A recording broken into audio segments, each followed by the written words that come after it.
Hello students, we will discuss preoperative evaluation in patients with heart failure. The heart failure incidence is 2% of the population of the United States. It is significant risk factor for postoperative adverse events. The heart failure may be due to systolic dysfunction or it may be due to diastolic dysfunction or combination of both. The systolic dysfunction, in systolic dysfunction there is decreased ejection fraction. It is because of abnormal contractility. In diastolic dysfunction there is elevated filling pressure. It is because of abnormal relaxation but normal contractility and normal ejection fraction. The diastolic failure accounts for half of the all cases. The most common cause is hypertension. Hypertension is a cause of diastolic dysfunction, and on ECG there are findings of left ventricular hypertrophy. If there is left ventricular hypertrophy on ECG, it should raise the suspicion of heart failure. Another is ischemic heart disease. It is the most common cause of systolic dysfunction. The preoperative evaluation consists of history and physical examination. During history, you should identify the heart failure and minimize the effects of heart failure. The following history is important: history of recent weight gain, if patient complains of shortness of breath, fatigue, orthopnea, paroxysmal nocturnal dyspnea, nocturnal cough, peripheral edema, and ask the history of repeated hospitalization and any recent changes in management. These are all significant findings in preoperative history.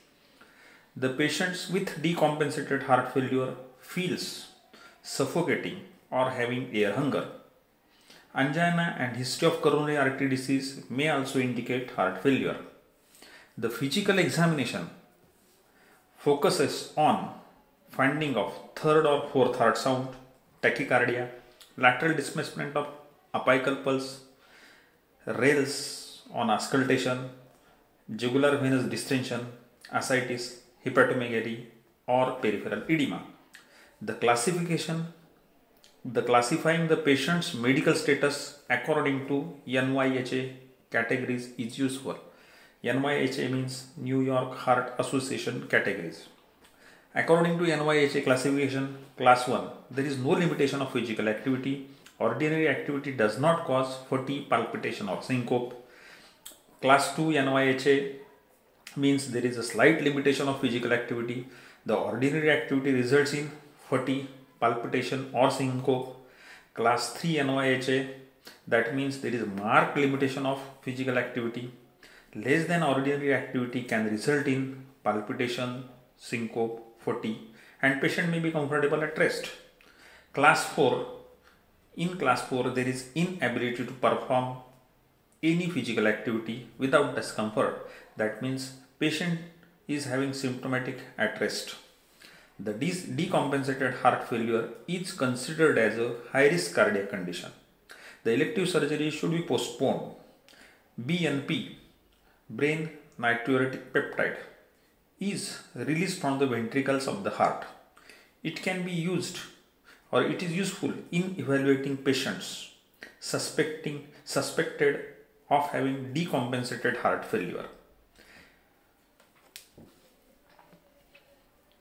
The plasma concentration of BNP correlated with NYHA functional class, with BNP levels ranging from 244 to 817 picogram per ml, and it will correspond to class 1 to 4.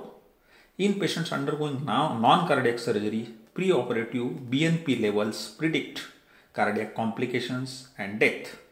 N-terminal pro-BNP levels are elevated to greater than 450 picogram per ml in patients younger than 50 years and to greater than 900 picogram per ml in patients above 50 years or older, is highly sensitive and it is specific for the diagnosis of acute failure.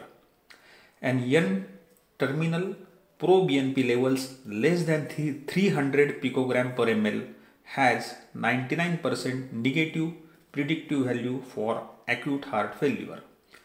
In preoperative investigations, ECG, we should do ECG, determination of electrolytes, blood urea nitrogen, creatinine and possibly BNP is indicated in all patients with suspected or having heart failure.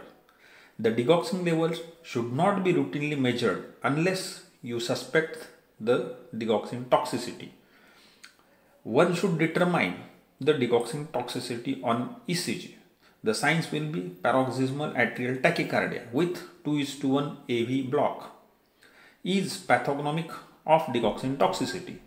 Another junctional tachycardia, ventricular ectopic beats by Gemini, second degree AV block. These are the signs may be present on ECG. Another symptoms will be nausea, lethargy, altered mental status changes or agitation are the symptoms of digoxin toxicity. Another investigations you should do chest radiography. It is useful in those suspected for pulmonary edema or decompensation. Another investigation is an objective measure of left ventricular ejection fraction, the ventricular performance and diastolic function with echocardiography is useful in these patients. Then the normal left ventricular ejection fraction is greater than 50%. Mildly diminished is 41 to 49%. Moderately diminished left ventricular ejection fraction is between 26 to 40%, and severely diminished left ventricular ejection fraction means it is less than 25%.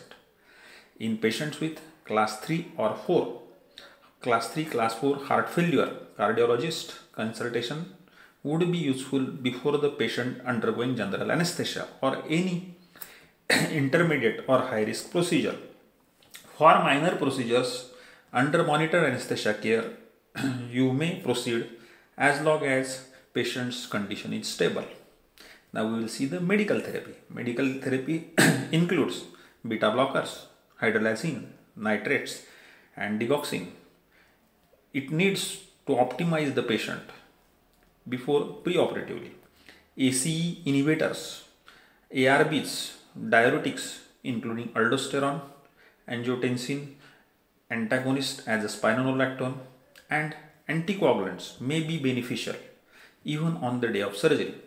The selectively continuing or discontinuing these drugs depend on volume, hemodynamic status of the patient, the degree of cardiac dysfunction and anticipated surgery and volume changes. Continuing all medication for patients with severe dysfunction who are scheduled for minor procedure is probably best. The other extreme occurs when patient is well compensated NYHA class 1 failure are scheduled for lengthy high risk procedure with projected significant blood loss or fluid requirements. In this case, it is best to discontinue potent diuretics on the morning of surgery. Then short-acting calcium channel antagonist depresses left ventricular function and worsen the symptoms and increasing the risk of the death.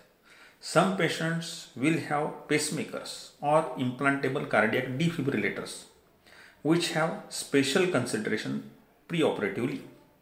Unless truly an emergency and life-preserving surgery should be postponed in patients with decompensated or untreated heart failure. Thanks.